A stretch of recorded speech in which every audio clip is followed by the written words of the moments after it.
ஹல்லேலூயா. இயேசு கிறிஸ்துவின் நாமத்தில் உங்களை அனைவரையும் இந்த காலவேளையில் வாழ்த்துகிறேன். கர்த்தர் நமக்கு நல்லவராகவே நாளெல்லாம் கர்த்தர் கண்மணி போல நம்மோடு கூட இருந்தார். மறுபடியும் இந்த வாய்ப்பு தந்ததான ஊழியக்காருக்கும் தேவனுக்கும் சபைக்கும் இயேசு கிறிஸ்துவின் நாமத்தில் வாழ்த்துக்களை தெரிவித்துக் கொள்கிறேன். கர்த்தரை அதிகமாக ஆசீர்வதிப்பாராக. விசேஷமாக பார்க்கும்போது இந்த சகோதரிமார்கள்லாம் என்ன சொல்கிறேன்னு தெரியாது. கடைசி நேரத்தில் ஐயா நீங்கள் பிரசங்கம் பண்ணணும்னு சொல்கிறாங்க. ஊழியக்காரனை போயிடுச்சே இன்னும் எப்பவுமே ஒரு செய்தி மனசில் இருக்குன்னு சொல்லிட்டு கர்த்தர் கிருபைக்கு இல்லை, கர்த்தர் கிருபையில் அது ஸ்தோத்திரம். கர்த்தருடைய நாமத்துக்கு மகிமைக்காக கர்த்தர் இந்த நாளில் நிறுத்தி இருக்கிறார். ஆமென்.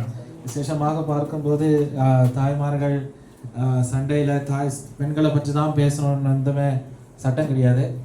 சகோதரர்கள் சண்டையில் சகோதரர்களை பற்றி தான் பேசணும்னு சட்டம் கிடையாது. தேவனுடைய வார்த்தை யாருக்கும் வேணாலும் பேசலாம். எப்பேற்பட்டதான அவர்களுக்கும் அது பொருந்தும். அது நம்முடையதான ஆவிக்கேற்றதான வார்த்தைகள். கர்த்தர் நம்மளை யாவரையும் நடத்து வராங்க. பாட்டை பாடி இந்த காலவெளியில் தேவனை ஸ்தோத்திரிக்கலாம். நாம் காலையில் ஆராதனையில் பாடின பாடல் தான். போன முறை ஆக்சுவலி இன்றைக்கு இருக்கிற செய்தியும் இந்த பாடல் இருந்து தான் உருவாகும். காரணம் நாங்கள் கேரளாவுக்கு நானும் புஷ்பாங்களும் மூத்த சகோதரனும் பாஸ்டரும் நாங்கள் போயிட்டு இருக்கும்போது தான் இந்த பாடலை கேட்டேன். அப்போ தான் முறையாக கேட்குறேன். அப்போ எனக்கு ஒரு சந்தேகம் வந்தது. அப்போ அந்த சில ஒரு வார்த்தைகளில் சந்தேகம் வந்தது. வசனத்தை தியானித்தேன். அதில் அந்த நாள்லேருந்து இதுலேருந்து ஒரு செய்தி எடுக்கணும்னு ஒரு வாஞ்சை. போன முறை கர்த்தர் கிருபையில் நாங்கள் ஆண்பூருக்கு போக கர்த்தர் கிருபை செய்தால் அங்கே போய் ஒரு சில இடத்துல தேவனுடைய ஆலோசனை சொல்லவும் ஜெபிக்கும்படியாக கர்த்தர் செய்த கிருபைக்காக கர்த்தரை ஸ்தோத்திரிக்கிறேன். அங்கே போகும்போது கூட இந்த பாடல் மறுபடியும் என்னை தொட்டது கவர்ந்தது. ஆனால் ஒரு எண்ணம் இருந்தது, ஒரு வேளை இந்த ஞாயிற்றுக்கிழமை எனக்கு தான் வாய்ப்பு வரும்னு சொல்லி. அப்படி இருக்கும்போது இந்த வார்த்தை மறுபடியும் இந்த பாடலை பாடி தேவனை ஸ்தோத்திரித்து நாம் தேவனான வசனத்துக்கு நல்லா கடந்து சொல்லுவோம். மைனஸ்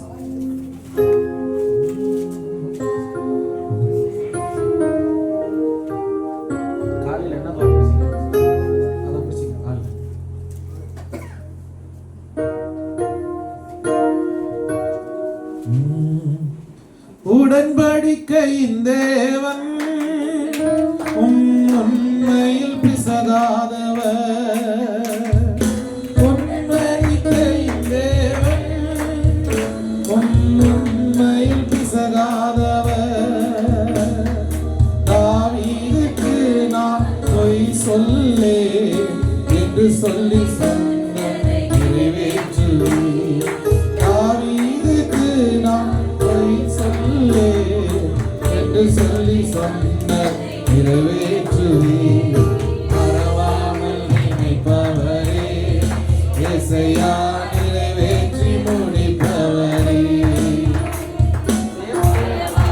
நினைப்பவரே இயேசையா, நிறைவேற்றி முடிப்பவரே. சொன்னதை செய்து முடிப்பீர்.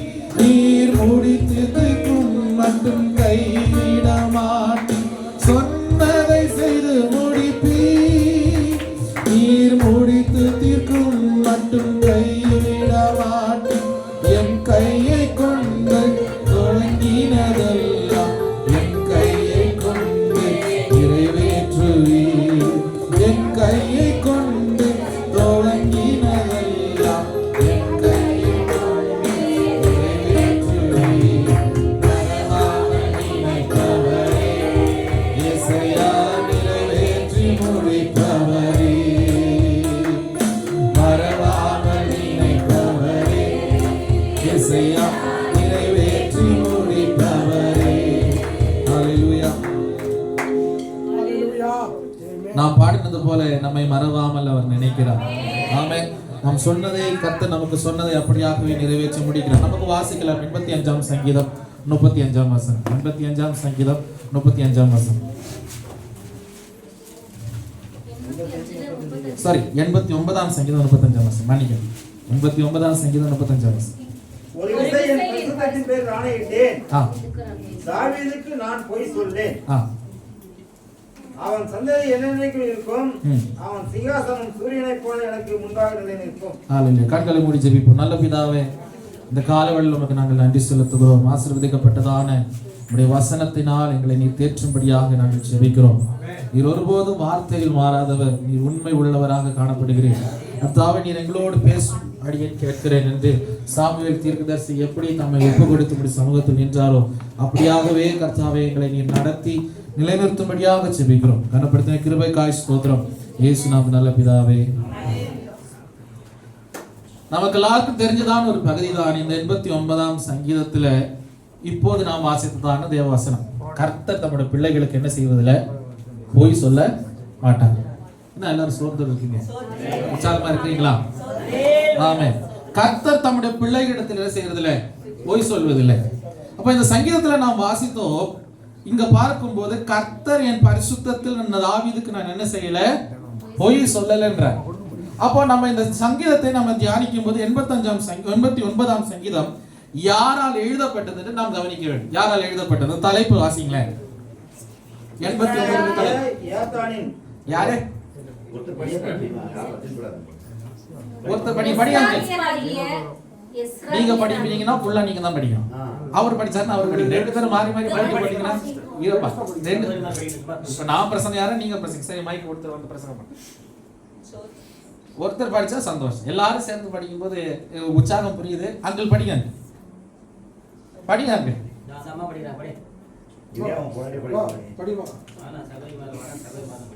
சரி, படிங்க சகோதரி. படியம்மா.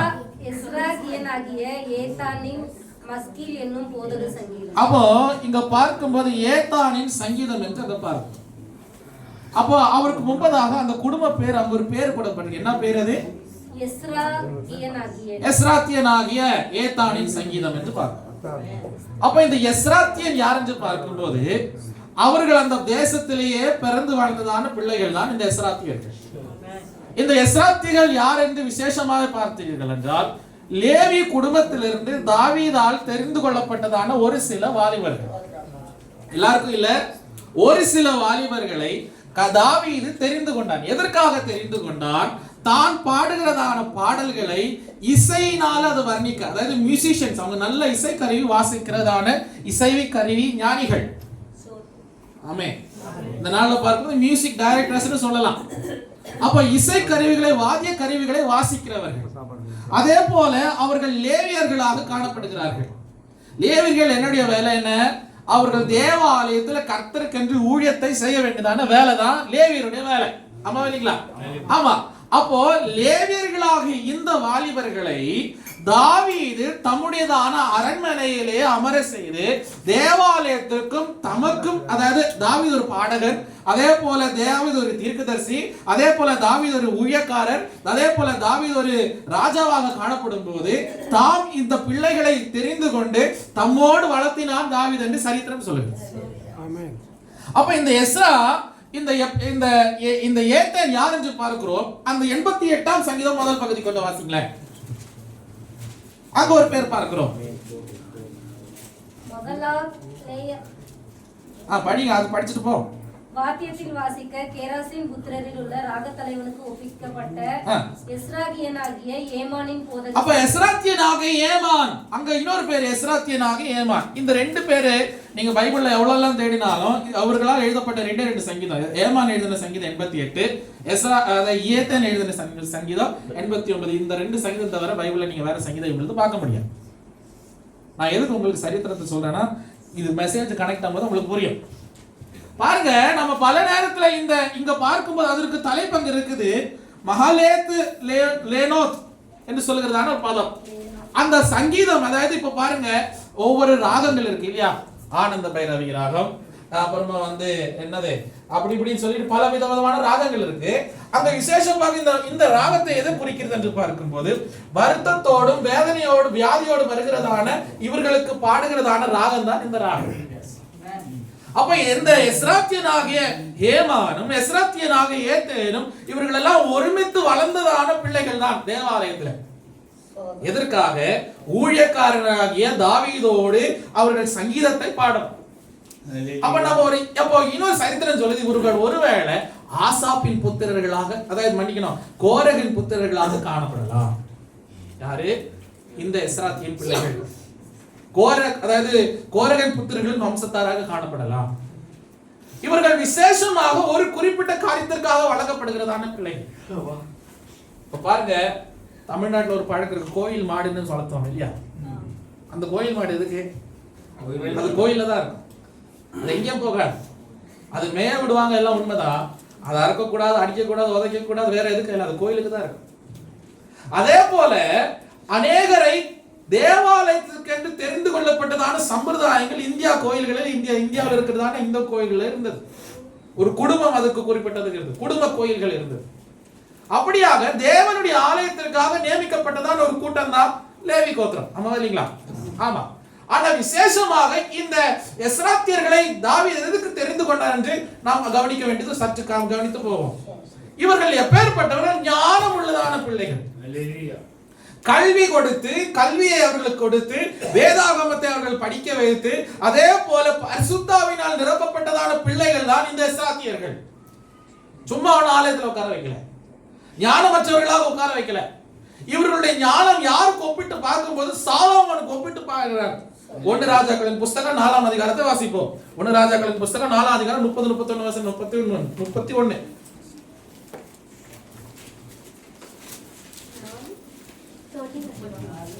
அவன் எஸ்ரானாகிய ஏத்தானிலும் ஏமான், கல்கோல், சரதா என்னும் மாகோனின் குமாரரிலும் மற்ற எல்லா மனுஷரிலும் ஞானவானாய் இருந்தான். அப்ப பாருங்க, சாலோமோனுடைய ஞானம் யாருக்கு கம்பேர் பண்றாங்க?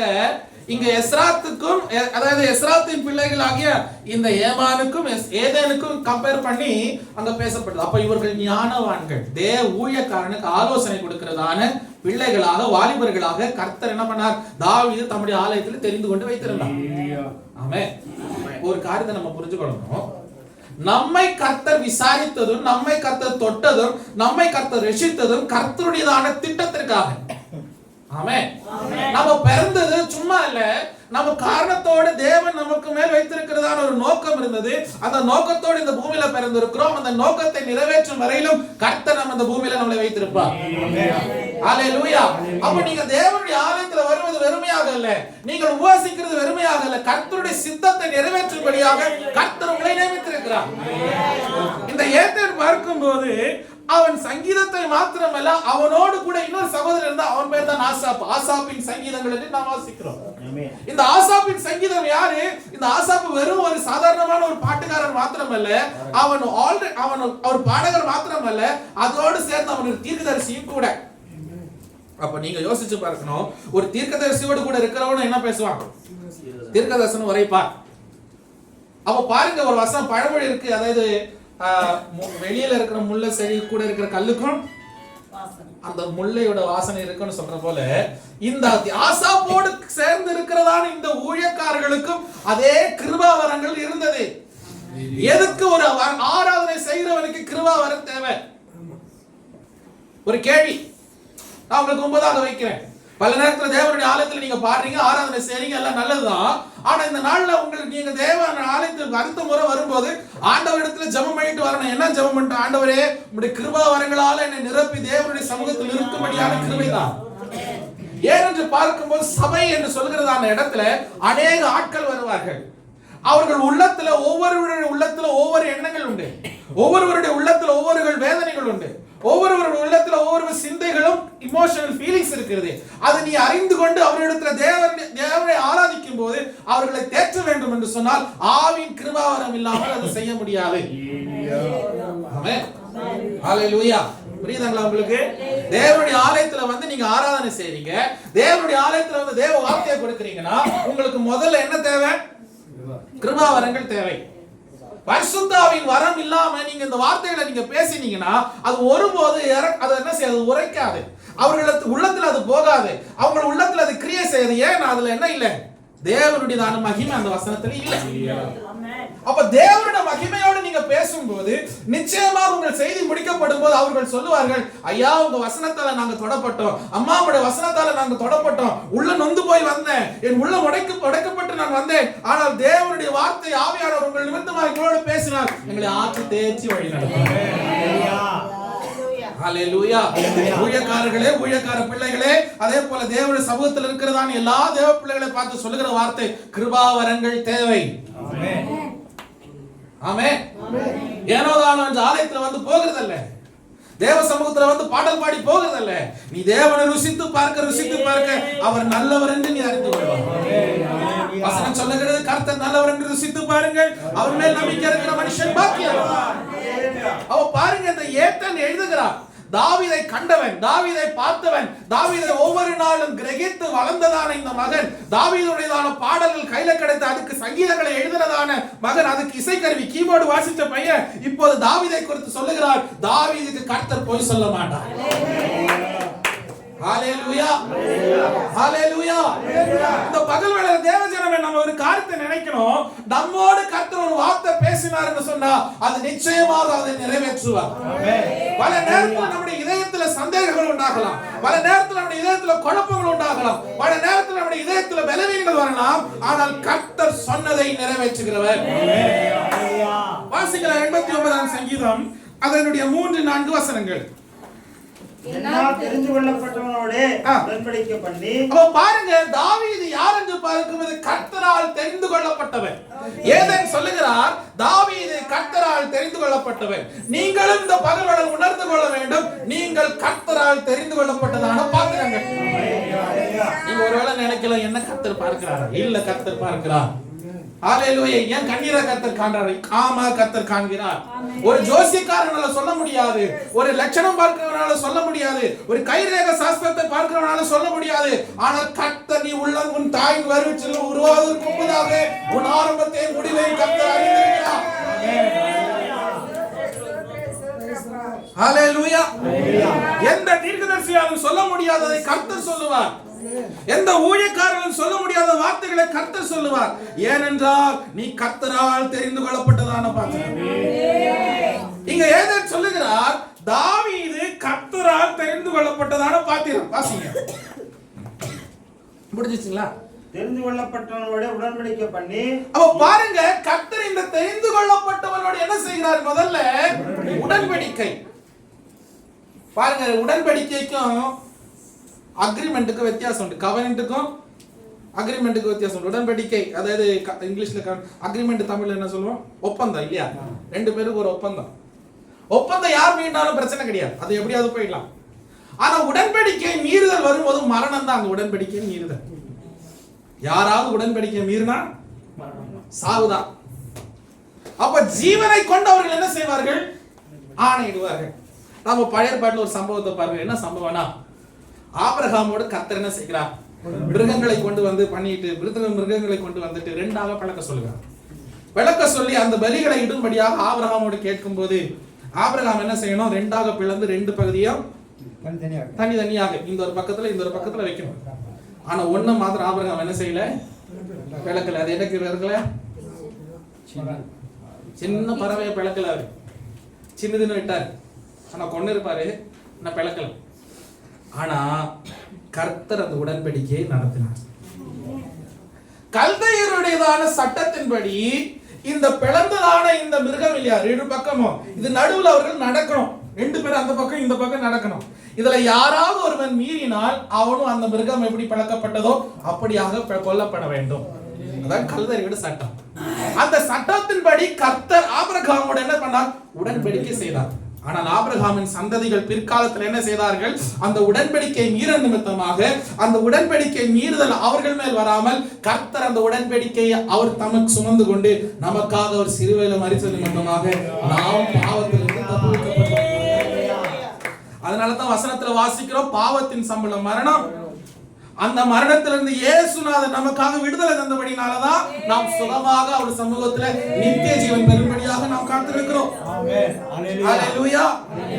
பாருங்க, தெரிந்து கொள்ளப்பட்டவனாகிய தாவீதின் மேலே, ஊழியக்காரனாகிய தாவீதின் மேலே கர்த்தர் என்ன செய்கிறார்? உடன்படிக்கை செய்கிறார். இந்த உடன்படிக்கை எந்த அளவுக்கு செய்கிறார்? வாசிங்க 4ஆம் வசனம். என்றென்றைக்கும் உன் சந்ததி. அப்போ இந்த உடன்படிக்கை என்றென்றைக்கும் தாவீதோடு கர்த்தர் செய்த உடன்படிக்கை என்றென்றைக்கும். அப்ப நீங்க ஒரு காரியத்தை யோசிக்கணும், எப்ப கர்த்தர் இந்த உடன்படிக்கையை தாவீதோடு செய்தார்? எப்ப செய்தார்? ஹalleluya. தேவனுடையதான உடன்படிக்கை பெட்டியை அவர்கள் அந்த ஓபேதேதோமின் வீட்டிலிருந்து கொண்டு வந்தார்கள். முதல் அட்டெம்ப்ட் ஃபெயில் ஆயிடுச்சு. அதனால ஓபேதேதோமின் வீட்டுக்கு போயிடுச்சு. ஓபேதேதோமின் வீட்டிலிருந்து அவர்கள் கொண்டு வரும்போது தாவீது வெளியே அவர் நல்ல கேதுரு மரத்தால் செஞ்ச நல்ல சம்மர் பேலஸ்ல உட்கார்ந்து நல்ல குளிர் காஞ்சி ஏசியில இருக்கும்போது அவர் வெளியே பார்க்கும்போது, அதாவது சாதாரணமான ஒரு கூடாரத்துல தேவனுடைய உடன்படிக்கை பெட்டி இருக்குது. ரொம்ப வேதனையாயிடுச்சு. நான் ஒரு முறை லண்டனுக்கு போகும்போது பிஷப் கேம்பிள் சர்ச்சில் பார்க்கிறேன். அப்போ அந்த கண்ணாடி போடியம், அந்த கண்ணாடி இது இந்த புல்பிட், அப்போ அந்த கண்ணாடி புல்பிட்டு கீழே இவங்க என்ன பண்ண ஒரு அலங்காரத்திற்காக கீழே அந்த அந்த புல்பிட்டு கீழே இவ்வளோ பெரிய ஒரு பைபிள், அதில் ஹோலி பைபிள்னு சொல்லி அங்கே எழுதிருக்கு. நான் ஷூ போட்டு அதுக்கு முன்னாடி தான் நிற்கணும். அவங்களுக்கு அது பிரச்சனை, அவங்களுக்கு அது ஒரு சாதாரணமான விஷயம் மாதிரி அவங்க சுற்றி அதுக்கு முன்னாடி ஏற்கிறான், குதிக்கிறான், எல்லாமே செய்கிறான். நமக்கு அது ஆகுமா? நான் என்ன பண்ண, முதல்ல போய் அந்த பைபிளை எடுத்து, வந்தால சின்ன போடியம் தான், ஆனாலும் அந்த போடியத்துக்கு மேலே அந்த பைபிளை வச்சு அது மேலே அவங்க பார்த்தாங்க. ஆனால் புரியல. ஆனால் அடுத்த வாரம் மறுபடியும் போகும்போது பழைய கீழே போயிடுச்சு. இப்போ நான் சொல்லி வருகிறது என்னவென்றால், அந்த உடன்படிக்கப்பட்டு வெளியே இருக்கும்போது தாவீதுக்கு மிகவும் வேதனை. இந்த பெட்டியை இப்படி ஒரு சாதாரணமான கூடாரத்தில் இருக்க வேண்டும். இந்த பெட்டிக்காக ஒரு ஆலயத்தை கட்டணும். வேற ஒண்ணும் தாவீது பெருசா நினைக்கல. தாவீதுக்கு இருக்கிறதான ஆஸ்திக்கும் தாவீதுக்கு போடுகிறதான கட்டளைக்கும் கீழ்ப்படுகிறதான ஆட்கள் உண்டு, பணம் உண்டு, செல்வாக்கு தாவீதுக்கு இருக்கு. அந்த தாவீது அந்த செல்வாக்கோடு சொல்கிற கர்த்தருக்காக ஒண்ணு செய்யணும்னு சொல்லும் போது கர்த்தர் தாவீதுக்காக செய்ய இறங்கினார். ஹalleluya. இந்த பகல் வேளையில தேவ பிள்ளைகளை, நீங்க கர்த்தருக்காக செய்கிறதான காரியத்துக்கு பதிலாக நிச்சயமாக உங்களையும் உங்கள் சந்ததிகளையும் கர்த்தர் ஆசீர்வதிப்பார். இது நான் சொல்லுகிற பைபிள் சொல்லுகிறது.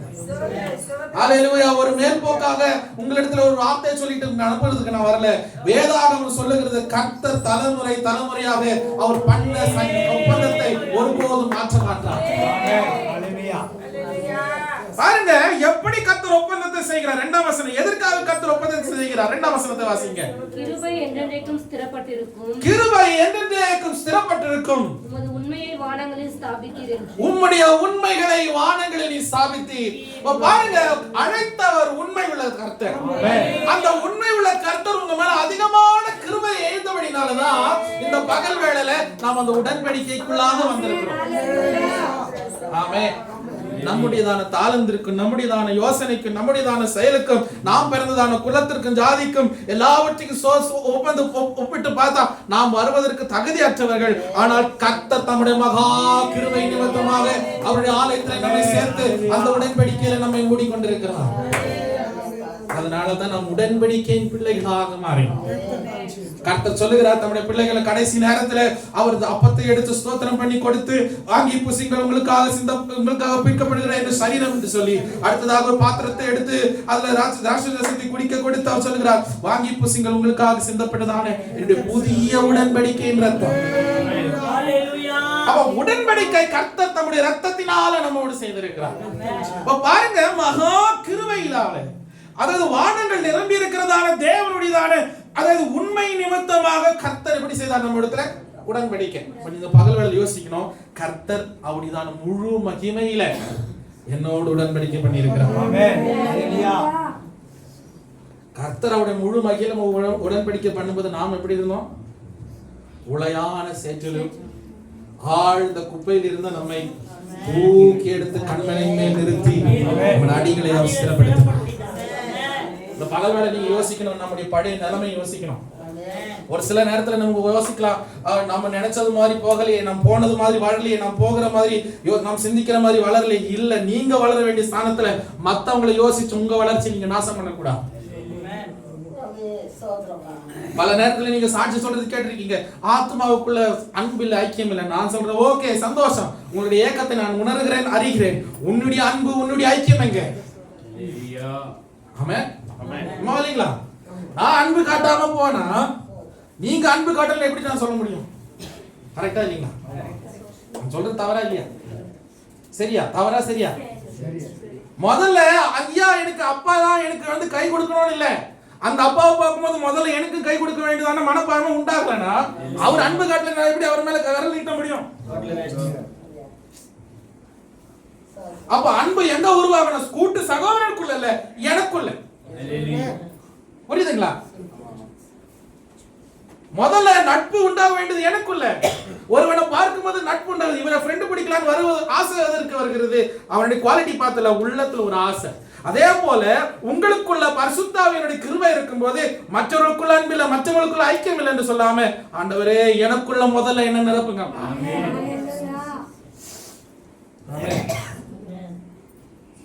தேவனுடைய ஆலயத்தில் உபதேசம் உண்டு.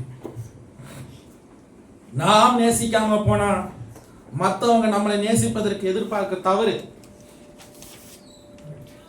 நம்ம வேலை செய்யறதுக்கு துணியறது இல்லை, எழுப்பி பக்கத்துல இருக்கிற கிளாஸ் கூட வைக்கிறதுக்கு நமக்கு இஷ்டம் இல்லை. ஆலயத்தில் வரும்போது பிளேட் யாருமே கழுவி வைக்கலன்னு நம்ம குறை சொன்னா கர்த்தர் யாரு முதல்ல கேட்பாரு? ஆமா, கரெக்ட் தான். நான் ஆலயத்துல வரும்போது பிளேட் அழுக்கா இருக்கு, அந்த பிளேட்டை பார்த்துட்டு ஐயோ அழுக்கா இருக்கு, யாரும் இந்த பசங்க நான் பசங்களை ஒழுங்கா கிளீன, நான் பசங்களை குறை சொல்லாம எழும்பி அது முதல்ல செய்யணும். காரணம் அந்த தட்டு எனக்கு உரிமைப்பட்டது. ஆமா இல்லையா? காரணம் இது என்னுடைய ஆலயம், இது நான் தேவனை ஆராதிக்கிறதான இந்த பரிசுத்த ஸ்தலத்துல எனக்கு என்ன உரிமை உண்டோ, அந்த பிள்ளைக்கு என்ன உரிமை உண்டோ, அந்த கூட்டு சகோதரனுக்கு என்ன உரிமை உண்டோ, அந்த கூட்டு சகோதரிக்கு என்ன உரிமை உண்டோ, அதே உரிமை எல்லாருக்கும் கர்த்தர் கொடுத்திருக்கிறார். ஆமென். நான் வந்துட்டு தேவ ஆலயத்துல கர்த்தரை ஆராய்ச்சிட்டு லேட்டா வந்துட்டு சீக்கிரமா சாட்சி ஆசீர்வாதம் சொன்னோடனே காணாம போயிடணும். ஓ எனக்கு பிரச்சனை இல்லை, எங்களுக்கு பிரச்சனை இல்லை. கர்த்தரும் பாப்பாரு, லேட்டா உன்னை எடுத்துட்டு போவாரு. எங்க சீக்கிரமா நரகத்துல போடு. லேட்டா எடுத்துட்டு போறது தெரியுமா? உலகத்துல அவ்வளவு துன்பத்தையும் அனுபவின்னு எல்லா துன்பத்தையும் அனுபவிச்சுட்டு சீக்கிரமா கேட்டு திறந்துற நரகத்துக்கு கேட்டு முதல்ல போடு. ஏன் தெரியுமா? தேவ சமூகத்துல வர்றதுக்கு நேரத்தோட வர்றதுக்கு முடியாது, ஆனா சீக்கிரமா ஐயா இன்னும் பிரசங்கம். அப்ப காலையில இருந்து வந்து காத்திருக்கிறதான ஆத்மாக்களுடைய நிலைமை என்ன? அவங்களுக்கு இன்னும் உற்சாகம் தேவ சமூகத்தை கேட்கணும். இவர் வந்ததே லேட்டு, ஆனா போகிறது சீக்கிரம். எப்படி கர்த்தர் உங்களிடத்துல உண்மையா இருப்பார்? நீங்களே யோசிச்சு பாருங்க. நான் அதுக்கு நான் உங்களை விசாரிக்க வரல, ஆனா ஒரு விஷயத்தை சொல்றேன், நம்மை திருத்திக் கொள்வோம். நாம் மாற வேண்டியதான ஸ்தானங்கள்ல மாறிக்கொள்வோம். நம்முடைய விசுவாசத்துல கர்த்தர் நம்மிடத்துல உண்மையா இருக்கிறது போல நாமும் கர்த்தரிடத்துல உண்மையா இருக்கும் போது கர்த்தர் நம்முடைய தலைமுறைகளை இடத்திலும் உண்மையாக இருப்பார். கடந்து வந்த வழிகளை ஒருபோதும் மறக்க கூடாது. நமக்கு இப்போ எல்லாருக்கும் இப்போ ஒருத்தர் பத்தி சொல்ல போனா, குறைகளை சொல்ல போனா நிறைய இருக்கு. இப்போ ஸ்டெல்லா பத்தி ஒரு குறை சொல்ல, இப்ப ஸ்டெல்லா பத்தி ஸ்டெல்லாக்கு பரவாயில்ல, ஸ்டெல்லா பத்தி பேசுறேன், ஸ்டெல்லாவுக்கு எனக்கும் இருக்கிற அண்டர்ஸ்டாண்ட். இப்ப நான் ஸ்டெல்லா சொல்லலாம், உன்னை பத்தி சொல்லலாம். நான் ஸ்டெல்லா கோச்சுக்கு ஆனா ஏன் பேர் இப்ப நான் ஸ்டெல்லாவை பத்தி ஒரு குறை சொல்ல எனக்கு 1008 வார்த்தைகள் இருக்கு. இப்ப நான் சொல்ல 1008 வார்த்தை ரெடியா இருக்கும். ஒவ்வொருத்தரும் குறை சொல்ல போனா நான் குறை சொல்லிட்டே இருக்கலாம். ஆனா அந்த குறையில இருந்து நானும் மீள மாட்டேன், நானும் ஏற மாட்டேன், அவங்களே விட மாட்டேன். இந்த நண்டு மாதிரி தான், ஒண்ணு ஏறவும் மாட்டேன், ஏறவனை விடவும் மாட்டேன். அதுக்கு பதிலா நான் என்ன செய்யணும்? அவர்களுடைய குறைவுல நான் ஏன் யோசிக்கணும்? மகா தேவனாகிய கர்த்தரே மன்னிக்கும் போது நான் ஏமாத்துறேன். ஹல்லேலூயா. உங்க பாவத்தை கர்த்தர் மன்னிச்சிட்டாரா? ஆமா இல்லீங்களா? மன்னிச்சார். மன்னிச்ச ஆண்டவர் மறுபடியும் நீ அப்படி சுத்தி அந்த நான் திருப்பி நான் எப்படியா பண்ணலாம்னு கேட்கலாமா? கர்த்தர் கேட்பாரு. மறந்ததான் மறந்துட்டார் கர்த்தர். ஆனா நம்ம மனுஷங்க தான் பண்ணதையும் பண்ணி முடிச்சதையும் வருஷங்களுக்கு முன்னாடி செஞ்சதையும் இன்னும் நினைச்சு அதே புலம்பி புலம்பி புலம்பி புலம்பி புலம்பி அப்படியே அதான் நண்டு மாதிரி தான் நம்ம இருக்கிறோம். தயவு செய்து சொல்றேன், கர்த்தர் மன்னிச்சதை, அதாவது அப்பா எப்பவுமே ஒரு குமார் பாச சொல்ற ஒரு பழமொழியை சொல்லுவாரு, அம்மட்டம் குப்பையே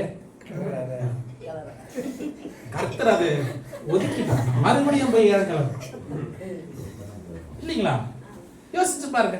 பாருங்க, கர்த்தர் மகா கிருபையில நம்ம இடத்துல உடன்படிக்கை பண்ணார். அடுத்தது எனக்கு ஒரே மெசேஜ் ஒரே பகுதியில் நிற்கணும், அடுத்து போகணும், 4 பாயிண்ட் இருக்கு. அடுத்தது 89 19 வாசிங்க. அப்பொழுது நீ உம்முடைய பக்தனுக்கு தரிசனமாகி அவ பாருங்க, இப்போது கர்த்தர் தம்முடைய பக்தனுக்கு தரிசனமாக முதல்ல மகா கிருபையில அவருடைய மிகவும் பெரியதான ஐஸ்வர்யத்துல அவனை அழைத்தார். இப்போது என்ன பார்க்கிறார்? தரிசனமாகிறார். தரிசனமானவன் என்ன நடக்குது? சகாயம் செய்யத்தக்க சக்தியை ஒரு சௌரியவன் மேல் வைத்து ஜனத்தில் தெரிந்து கொள்ளப்பட்டவனை உயர்த்தினேன். என் தாசனாகிய தாவீதை கண்டுபிடித்தேன். அப்ப பாருங்க, ஒருவனை கண்டுபிடிப்பதற்கு கர்த்தர் என்ன செய்யறாரு? இன்னொருத்தனை பலப்படுத்துறார். யாருக்குமே இல்லாத ஒரு தைரியம் சாமுவேல். ராஜா சாமுவேலை வேட்டையாடுறாரு, எப்படியாவது சாமுவேலை சாகடிக்கும். காரணம் சாமுவேல் சொல்லியாச்சு, ஒரு ராஜா இங்க இருக்கார், ராஜ குற்றம். காரணம் ராஜாவுக்கு விரோதமா பேசினாது ராஜ குற்றம். நீங்க பிரதமர் விரோதமா நீங்க பேசுனீங்கன்னா கண்டிப்பா அடுத்த நாள் உங்க வீட்டு வாசல்ல போலீஸ் வரும். போலீஸ் வந்து பின்னி எடுப்பாங்க இல்லையா? அது யாருக்கிட்ட தான் வேலை நடக்குது? சாதாரணமான பாமரமான மக்கள் மட்டும் வேலை நடக்கும். பணக்காரங்கிட்ட எல்லாம் போக பாருங்க. கர்த்தர் சொல்றாரு, இந்த சாமுவேலை கர்த்தர் உபயோகித்து தாவீதை அபிஷேகம் பண்ணும்படியா போறாரு. அது பெரிய ஒரு சீன் ஆக்சுவலி. 1 சாமுவேல் 16ஆம் அதிகாரத்துல வாசிக்கும் போது சாமுவேல் இடத்துல கர்த்தர் சொல்ல, நான் ஒருத்தனை கண்டு இருக்கிறேன் போ. ஆனா என்னன்னு இன்னும் கர்த்தரும் சொல்லல. என்ன விவரமா கர்த்தர் சாமுவேல் இடத்துல சொல்லல, எந்த பையனும் சொல்லல. காரணம் இது வெளியே தெரிய வந்தா நிச்சயமா என்ன நடக்கும்? தாவீதுக்கு ஆபத்து தான். முன்கூட்டி ஒன்னும் போய் நோட்டீஸ் கொடுத்துட்டு ஈசாய் வீட்டுக்கு அவர் நோட்டீஸ் கொடுக்கல, ஈசாய் நான் வர வாட்ஸ்அப்ல மெசேஜ் அனுப்பல, எதுவுமே போல, சடன் விசிட். போகும்போது அங்க சம்பவம் என்ன நடக்குது? பிள்ளைகளுக்கு எல்லா 7 பிள்ளைகள் அங்க இருக்கிறாங்க. ஈசாயின் மக்கள் 7 பேர் அங்க இருக்கிறாங்க. 7 பேர் என்ன பார்த்துச்சு? இவர் தேடுறாரு, பாக்குறாரு. எல்லாரும் ஹாலிடேக்கு போயிருக்காங்க நினைக்கிறேன். அன்னைக்கு தான் ஆர்மியில லீவு நினைக்கிறேன். எல்லா ஆம்பளை பசங்களும் அங்க இருக்கிறான். தாவீதுக்கு சகோதரிமார்கள் இருந்தாங்க, தெரியுமா உங்களுக்கு? பைபிள்ல தெரியுமா? போய் படி. 1:4 போய் படி. இப்ப பாருங்க, தாவீதுக்கு சகோதரி அங்க இருக்கிறதான ஆண்கள் எல்லாம் இருந்தாங்க. எல்லா ஆண்களை பார்க்கும்போது இவர் எழும்புறார். ஒவ்வொரு தடவை எழும்பி ராஜாவை அபிஷேகம் பண்ணனா எழும்பி செய்யணும். உட்கார்ந்துட்டு வாடா இங்கன்னு சொல்லிட்டு சும்மா கை வைக்கிற கூத்து கிடையாது. எழும்பி நின்று அபிஷேகம் பண்ணணும். அவ பாருங்க, கர்த்தர் எழும்பி நின்றுதான் அபிஷேகம் பண்றாரு. அப்ப பாருங்க, சாமுவேல் எழும்பி நின்று அபிஷேகம் பண்ற 7 பாக்குறாரு. 7 பேரும் வந்தாச்சு. 7 பேரும் கர்த்தர் ரிஜெக்டட். ஈசாயும் மறந்தாச்சு கடைசி பையனை பத்தி. அவன் நிலைமை எப்படி எனக்கு தெரியாது. ஆனா தகப்பனுடையதான மிக முக்கியமான சொத்தை யாரு வச்சிட்டு இருந்தாரு? தாவீது. இப்ப நான் நினைக்கிறேன், தாவீது டெய்லி வந்து போறவர் இல்ல. அவர் போய் 2-3 நாள் கழிச்சு வர மாதிரி இருக்கலாம். பாருங்க, தாவீதை தேடி இனி யாராவது இருக்கிறார்? ஒருத்தர் இருக்கிறான். அவன் தான் ஆடமைக்க போய் கூட்டிட்டு வரும்போது அவர் சொல்றாரு, அப்பா ஈசாய் சொல்றாரு, அவன் வரதுக்கு கொஞ்சம் லேட் ஆகும். காரணம் டிஸ்டன்ஸ் தூரம், வீட்ல இருந்து தூரம் ஆடு மேய்க்க போய்க்கிறான். அப்ப யோசிச்சு பாருங்க, வீட்டு பக்கம் இல்ல, தூரம் வேலைக்கு போய்க்கிறாரு. அவர் வெளியூருக்கு வேலைக்கு போய்க்கிறாரு. அவன் சொல்லும்போது அப்பா ஐயா என்ன சொல்றாரு? அவன் வர வரைக்கும் நான் சாப்பிடவே மாட்டேன். காரணம் தெரியுமா? சாமுவேலுக்குள்ள ஒரு ஏக்கம் எழும்புது. இப்போ இவ்வளவு நேரம் 7 பேரை பார்க்கும் போது சாமுவேலுக்கு வராததான ஒரு உற்சாகம் இப்போது வரும்போது தாவீதை குறித்து கேட்டபோது உள்ளத்துல ஒரு உற்சாகம் உண்டானது. தாவீது வரும்போதே வசனம் சொல்லுகிறது, அவன் தைல கொம்பு அசைந்தது. ஹல்லேலூயா! இவ்வளவு பேருக்கு இல்லாததான ஒரு அழகு, இவ்வளவு பேருக்கு இல்லாததான ஒரு சுகம், இவ்வளவு பேருக்கு இல்லாததான ஒரு மெய் அழகு தெரிந்து கொள்ளப்பட்டவனாகிய தாவீது மேலே கர்த்தர் வைத்திருந்தார். இந்த பகல்களை நீங்கள் ஒரு காரியத்தை யோசிக்கணும். எத்தனையோ சொந்தங்கள், அறிவுள்ளவர்கள், கல்விமான்கள், பதவி பட்டம், பலவான்கள் இருக்கும்போது இவர்கள் மத்தியில கர்த்தர் உங்களை தெரிந்து கொண்டு தேவாலயத்தில் உட்கார்ந்து இருக்கிறாரே, வைத்திருக்கிறாரே. தெரிந்து கொள்ளப்பட்டவள். ஒரு காலத்துல நான் தெரிந்து கொள்ளப்படலை என்று நினைக்காதீங்க. கர்த்தர் உங்களை என்ன செய்திருக்கிறார் தெரியுமா? உங்களை தெரிந்து கொண்டு விசேஷமாக தமக்கென்று மாற்றி வைத்திருக்கிறார். ஒரு பாட்டு இருக்கு, வெறும் மண்ணுக்காக மாணிக்கத்தை விட்டிட மாட்டேன்னு பாடுறோம் இல்லையா? ஒரு மாணிக்கத்தை குப்பையில எவ்வளவுலாம் போட்டாலும் அந்த மாணிக்கம் குப்பையில இருக்கு, அது குப்பையா மாறாது, அது மாணிக்கம் தான். அது எந்த கடையில மறுபடியும் கொண்டு விற்றாலும் அது விலை இருக்கு. அதே போலதான் கர்த்தர் உங்களை குப்பையா இருந்ததான சந்தர்ப்பத்துல உன்னை தூக்கி எடுத்து கழுவி சுத்தப்படுத்தி உன்னை மாணிக்கமாக வைத்திருக்கிறார். இனி குப்பை அல்ல, மாணிக்கம். ஏன் தெரியுமா? நீ தெரிந்து கொள்ளப்பட்டதான தேவ பிள்ளை. காரணம் அவருடைய பரிசுத்த தைலத்தால் உங்களை அபிஷேகம் பண்ணி இருக்கிறார். ஆமென், ஆமென். பாருங்க, யோசிச்சு பாருங்க, கர்த்தர் நம்முடைய பரிசுத்த தைலத்தால் என்னை அபிஷேகம் பண்ணி இருக்கிறார். ஹல்லேலூயா! எத்தனையோ பேருக்கு கிடைக்காததான மகாபெரிதான பாக்கியத்தை எனக்கு தந்து இந்த பகல் வேளையில் அவருடைய சமூகத்தில் இருக்கும் போது அப்படிதான் அபிஷேகம் பெற்றதான ஊழியக்காரனாக என்னை நிறுத்தியிருக்கிறாரே, பெரிய பாக்கியம். ஊழியக்காரன் சொல்லும்போது மேடையில வந்து பேசுற பாஸ்டர் இல்ல ஊழியக்காரன், நம்ம எல்லாரும் ஊழியக்காரன். நம்ம எல்லாரும் கர்த்தருக்காக ஊழியத்தை செய்கிறவர்கள். நாம் எல்லாரும் கர்த்தருக்காக பணிவிடைகளை செய்கிறோம். நாம் எல்லாரும் கர்த்தருக்காக மகிமையை செலுத்துகிறோம். எதற்காக? நாம் அவரால் தெரிந்து கொள்ளப்பட்டதான தேவ பிள்ளைகள். ஆமென். ஹalleluya. அடுத்ததாக வாசிக்கலாம் 34 35. நம்ம வாசிச்சதா திருப்பி வாசிங்க. என் உடன்படிக்கையை மீறாமல் என் உதடுகள் விளம்பினதை மறவாமலும் இருப்பேன். ஒரு விசை என் பரிசுத்தத்தின் பேரில் ஆணையிட்டேன், தாவீதுக்கு நான் பொய் சொன்னேன். பாருங்க, கர்த்தர் சொல்ற, நான் பண்ண உடன்படிக்கை நான் மீற மாட்டேன். ஒரு விசை கூட நான் என்ன பண்ண மாட்டேன், தாவீதோடு பண்ண உடன்படிக்கையில நான் பொய் சொல்ல மாட்டேன்றார் கர்த்தர். அப்ப ஏன் கர்த்தர் இந்த வார்த்தையை பேசணும்? அப்ப அந்த வார்த்தையை பேசணும் கொஞ்சம் மேல படிக்கணும். அது 27 இருந்து படிக்கும்போது தெரியும். கர்த்தர் சொல்றாரு, அங்க தேவ ஜனங்கள் ஒரு சில நேரத்துல தேவனுடைய கட்டளைகளை மீறி பாவங்களை செய்து அவர்கள் தேவனுடைய வழிகளை விட்டு விலகும் போது 31 வசனம் 30 கைக்கொள்ளாமல் என் நியமங்களை மீறி நடந்தால் அவர்கள் மீறுதலை விலாற்றினாலும், அவ கர்த்தர் என்ன சொல்றாரு, விலாற்றினாலும் அவர்கள் அக்கிரமத்தை வாதைகளாலும் தண்டிப்பே. இந்த பகல் வேளையில அதிகமான வியாதிகள் விலாற்றினால் இருக்கதா கர்த்தர் நேசிக்கிற எதுக்கு தெரியுமா? மறுபடியும் மனம் திரும்பி தேவ சமூகத்துல கடந்து வா. மாறாத வியாதியா, எவ்வளவுதான் ஜெபிச்சும் போகாத வியாதியா, கர்த்தர் வைத்திருக்கிற முள்ளு. எல்லாருக்கும் இல்ல, சிலவர்களுக்கு கர்த்தர் வைத்திருக்கிற முள்ளு. ஏன் தெரியுமா? திருந்தி அவருடைய சமூகத்தில் வந்து அவரோடு பற்றி சேர்வது. காரணம், கர்த்தர் பண்ண உடன்படிக்கை கர்த்தர் மீற மாட்டார். பாருங்க, இஸ்ரவேல் ஜனங்கள்ல தாவீது ஒருத்தர் தான் நீதி உள்ளதான ராஜாவா இருந்தார்.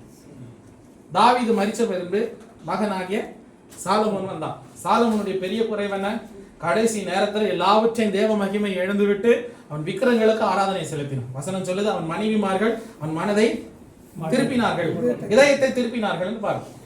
ஆனா எனக்கு இன்னொரு ஸ்டெப் போய் படிக்கணும்னு ஆசை இருக்கு. காரணம், நான் நினைக்கிறேன் ஒருவேளை அப்படி இருந்தாலும் கடைசி நேரத்தில் அவர் திருந்தி இருப்பார். அதனாலதான் பிரசங்கி எழுதினார். அவர் இல்லைன்னா பிரசங்கி எழுத முடியாத ஒரு விஷயம். அவர் கடைசியில எல்லாமே மாயே என்று எழுதுகிறார். அதனாலதான் தாவீது சாலமோன். ஆனா அவருடைய மகன் ஆகிய ரெகோபாம், அவருடைய வாழ்க்கையை கொஞ்சம் பாருங்களேன். அதுக்கப்புறம் வருகிறதான ராஜாக்களை கொஞ்சம் பாருங்களேன். எல்லாரும் இல்ல, ஒரு சில, அதாவது ஒரு சில ராஜாக்கள் தவிர நிறைய ராஜாக்கள் என்ன செய்யறாங்க, தேவனுடைய வழிகளை விட்டு மீறி போகிறாங்க. கர்த்தர் அவளை அழிக்கல, எதிரிகளால தண்டித்தாலும் அவளை மறுபடியும் கர்த்தர் சேர்த்து, மெதுவாக தண்டித்தாலும் கர்த்தர்களை அணைக்கிறார். நம்மளை ஒருவேளை கர்த்தர் தம்முடையதான கோலினால நம்மளை அடித்தால், நாங்க சிறு வயசுல தவறு செய்யும்போது எங்க அப்பா கிடைக்கிறதான பெல்ட்டோ இல்ல நல்ல குச்சியோ மார்க்கெட்ல இருந்து வாங்கிட்டு அடி அடிப்பார். அது அடிச்சது எதுக்காக தெரியுமா? நான் செத்து போறதுக்கும் நான் வீட்டை விட்டு ஓடி போவதற்கல்ல, என்னை திருத்தி மறுபடியும் அந்த ஸ்தானத்துல ஒரு உத்தமமான மகனாக மாறுவதற்கு தகப்பன் தண்டித்தார். ஆமே, அந்த தண்டனைக்கு நான் உட்பட்டவன். அதே போலதான் நம்முடைய மீறுதல் நிமித்தமா கர்த்தர் நம்மளை தண்டிக்கிறார். ஆனாலும் நம்மளை வெறுக்கல. நாம சொல்ற, ஆண்டவரே நீ என்ன வெறுக்கிற. நான் சில இடத்துல எங்க அப்பா என்ன கீக்கின்னு அடிக்குது. நான் சில இடத்துல சொல்வேன், அப்பா கிட்ட அப்பா அடிச்ச போது கோபத்துல இருந்து இந்த மனுஷனுக்கு எங்க மேல இறக்கமே இல்லை. சில அவர் செய்யற தவறுக்கு நானும் வாங்குவாடி, ஜோயில் இருந்தா ஜோயிலும் வாங்கியாச்சு, ஜான்சி ஒன்று தான் பொண்ணு ஆயிடுச்சுன்னு சொல்லிட்டு எஸ்கேப். அம்மா நடுவுல இருந்து அம்மாவுக்கும் கிடைக்கும். ஆனா பாருங்க, எங்க நடுவுல யாராவது தவறு செஞ்சாலும் 3 பேருக்கு ரவுண்டு வரும். அப்ப நான் யோசிப்பேன், அவன் பண்ண தப்புக்கு நான் ஏன் பாடி வாங்க, கோவம் வர. அப்ப பாருங்க, அது எதுக்குன்னா அப்பதான் புரியுது. நான் அவரை அடி வாங்கும் போது நான் சிரிப்பேன், நான் அடி வாங்கும் போது யாருமே சிரிக்க கூடாதுன்னா அடி வாங்க. ஆனா எதற்காக அதனுடைய நோக்கத்தை பாருங்க. யாருமே வெறுக்கப்படுவதற்காக அவளை கர்த்தர் அந்த நேரத்துல தண்டிக்கலாம், அந்த நேரத்துல வேதனை உண்டாகும் அவர் அடிக்கிற தண்டனையில. ஆனா மறுபக்கத்துல யோசிக்கும் போது என்னை திருத்தி இன்றைக்கு ஒரு நல்ல மனிதனாகவும் நல்ல ஒரு மனுஷனாகவும் ஒரு ஊழியக்காரனாகவும் இருப்பதற்கு அந்த தண்டனை எனக்கு தேவையா இருந்தது. அதே போலதான் கர்த்தர் சொல்றாரு, நான் செய்ததான உடன்படிக்கை என்னால போய் மாற்ற முடியாது. காரணம் கர்த்தர் வாயிலிருந்து வந்ததான வார்த்தைகளை கர்த்தர் மாற்றுகிறார் அல்ல. உன்னை ஆசீர்வதிப்பேன் என்று கர்த்தர் சொன்னார்னா அது நிச்சயமாக ஆசீர்வாதமாக நடக்கும். ஒரு சில நேரத்தில் நம்ம வழி தவறி போகும்போது அந்த ஆசீர்வாதத்துக்கு பாத்திரவான்கள் அல்லாம நம்ம மீறி போகும்போது கர்த்தர் என்ன செய்யறார்? மறுபடியும் நம்ம திருத்தி அந்த ஆசீர்வாதத்துக்குள்ள நம்மளை கொண்டு வருது. புரியுதுங்களா? கர்த்தர் ஏன் தண்டிக்கிறாங்க? உங்களை வெறுத்ததுனால அல்ல, உங்களை நேசிக்கிறனாலதான். நம்ம சொல்றோம் கர்த்தர் கொடுத்த தண்டனை அவங்களுக்கு, நம்ம சொல்றோமே எதற்கு? கர்த்தர் அவங்களை நேசித்து மறுபடியும் திருத்துகிறார். இந்த நேரத்துல ஒருவேளை உங்களுக்கு யோசனை இருக்கா, கர்த்தர் என்ன தண்டிச்சாருன்னா, ஒருவேளை இப்போ இந்த காலத்துல உங்களுக்கு பகல் வேலை உங்களுக்கு சொல்கிறேன், கர்த்தர் தண்டிச்சது உங்களுக்கு வெறுத்ததுனால அல்ல, உங்களை நேசிக்கிறதுனால அவருடைய சந்நிதியில மறுபடியும் சேர்த்து மகனாக மகளாக பழையதை விட மேன்மையாக உங்களை மாற்றுவதற்கு கர்த்தர் மெதுவாக உங்களை தண்டிக்கிறார். கர்த்தர் ஜோரா தண்டித்தார நம்மளும் தாங்க முடியாது, பஸ்மம் ஆயிடும். புரியுதுங்களா? கர்த்தர் ஜோரா தண்டிச்சாருன்னா நம்மளால முடியாது. அதனாலதான் சங்கீதக்காரன் சொல்றேன், மெதுவா என்னை தண்டித்து.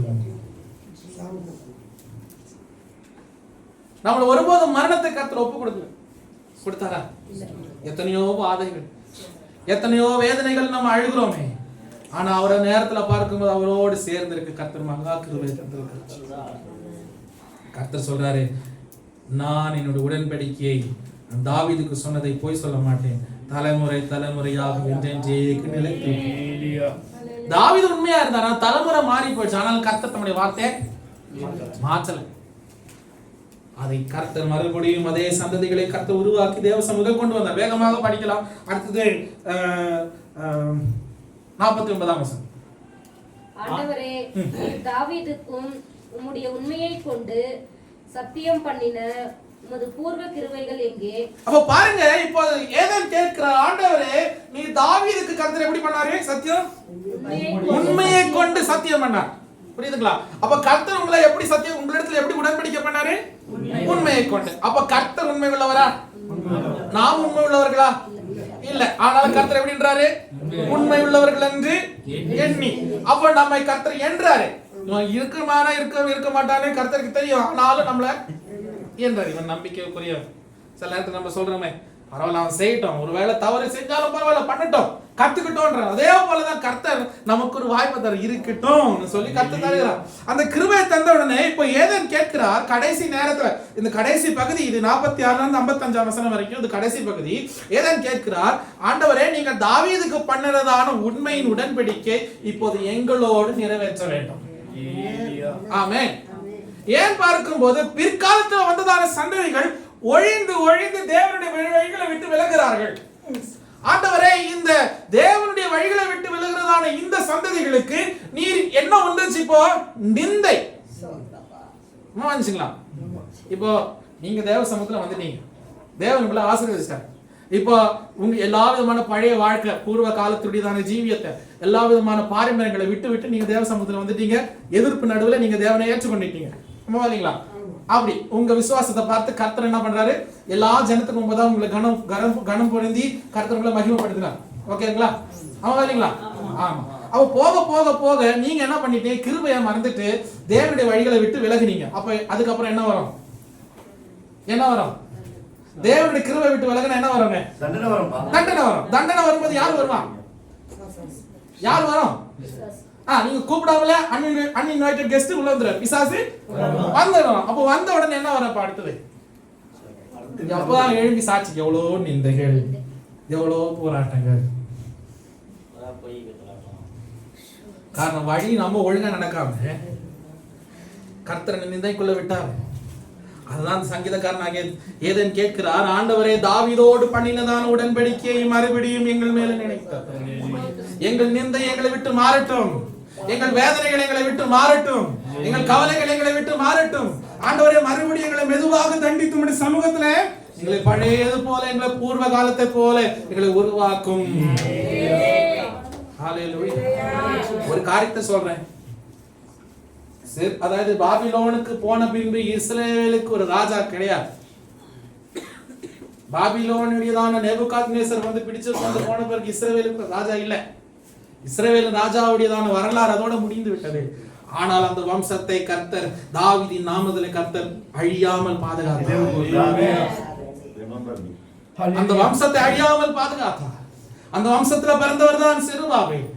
அந்த வம்சத்துல இருந்து அடுத்ததாக பிறக்கிறதான சந்ததி கடைசியாக பார்க்கும் போது இயேசு என்று நாம் வேதாகமத்துல காண்கிறோம். அந்த இயேசு நித்திய ராஜாவாக அதி சீக்கிரமாக வரப்போகிறார். ஹalleluya. கர்த்தர் சொன்ன வார்த்தை கர்த்தர் மீற மாட்டார். சொன்ன வார்த்தை கர்த்தர் பொய்யாக்க மாட்டார். கர்த்தரே பார்க்கிற எந்த மனுஷனும் குவாலிஃபைட் இல்லைன்னா அவரே இறங்கி வந்ததை பூர்த்தி செய்வார். அதாவது பாருங்க, ஒருவேளை எந்த மனுஷனும் தகுதியற்றவனாக போகும்போது சொன்ன வார்த்தையை நிறைவேற்றுகிறவர் அவரே இறங்கி வந்ததை நிறைவேற்றுவார். இதுதான் மகா பெரிதான தரிசனம். இந்த பரவேளை தேவ பிள்ளையை நான் உங்களுக்கு சொல்லுகிறேன், கர்த்தர் சொன்ன வார்த்தை ஒருபோது அவர் மீற மாட்டார். உன்னை ஆசீர்வதிப்பேன் என்று சொன்னார், உங்களை உயர்த்துவேன் என்று சொன்னார், உங்களை கனப்படுத்துவேன் என்று சொன்னார், உங்களை தெரிந்து கொண்டு விட்டேன் என்று கர்த்தர் சொன்னார். அவருடைய மகா இரக்கத்தின் நிமித்தமாக, கிருபையின் நிமித்தமாக, அதே போல அவருடைய மகாவிதமான பெரியதான சத்தியத்தின் நிமித்தமாக உங்களோடு பண்ணியதான உடன்படிக்கை அவர் மாற்றவே மாட்டார். அவர் உண்மை உள்ளது. யாருக்கு வெளிப்பட்டது தெரியுமா? தேவனுடைய ஆலயத்துல இருக்கிறதான ஏதேனுக்கு கர்த்தர் வெளிப்படுத்தினார். அவனுடைய ஜெபம். காரணம், பிற்காலத்துல வந்ததான சந்ததிகள் சாலமோன் வழி விட்டு விலகி போன போது, ரெகோபெயாம் வழி விட்டு விலகி போன போது, பிற்காலத்துல வந்ததான சந்ததியார்கள் வழி விட்டு விலகி போன போது அவர் சொல்லுகிற வார்த்தை, ஆண்டவரே எங்கள் நிந்தைகளை கர்த்தாவின் நாளில் என்று மாற்ற வேண்டும். கர்த்தர் அநேகருக்கு முன்பதாக நாங்கள் தலை உயர்த்தி நின்றோம். நாங்கள் வரும்போதே எரிகோ கோட்டையில் இருக்கிறதான ஜனங்களுக்கு பயம். நாங்கள் வரும்போது எங்கள் எதிரிகளுக்கு பயம். நாங்கள் வரும்போது காரணம், செங்கடலை பிரித்ததான தேவன் அவர்களோடு இருக்கிறார், எரிகோவை நிர்மூலமாக்கின தேவன் அவர்களோடு இருக்கிறார் என்று சொல்லும்போது எதிரிகளுக்கு பயம். ஆனா இப்போது என்ன நினைச்சு? நிந்த. காரணம், கர்த்தர் கைவிட்டார். ஆனா இந்த பகல் சொல்லுகிறேன், அந்த நிந்தையை கர்த்தர் மாற்றி உன் தலையை சிங்காரமாக மாற்றுவதற்கு கர்த்தரால் ஆகும்.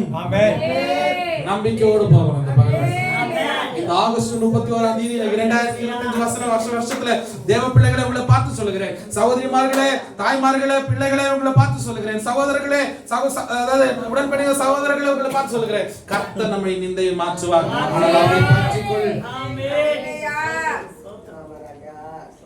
ஒருவேளை நாம் உண்மை இல்லாம போனாலும் கர்த்தர் உண்மை உள்ளவர். சொன்னதை செய்யும் வரைக்கும் நிறைவேற்றாமல் இருக்க மாட்டார். நிச்சயமாக நம்முடைய வாழ்வில் நிறைவேற்றி நம்முடைய ஆசீர்வதிப்பார். கண்களை மூடி ஜெபிக்கலாம். நல்ல பிதாவே, காலவெளியில் முன்னி செய்ததான இந்த வார்த்தைகளுக்காக நான் நன்றி சொல்றேன். வெளியேறப்பட்டதான தாசனாகிய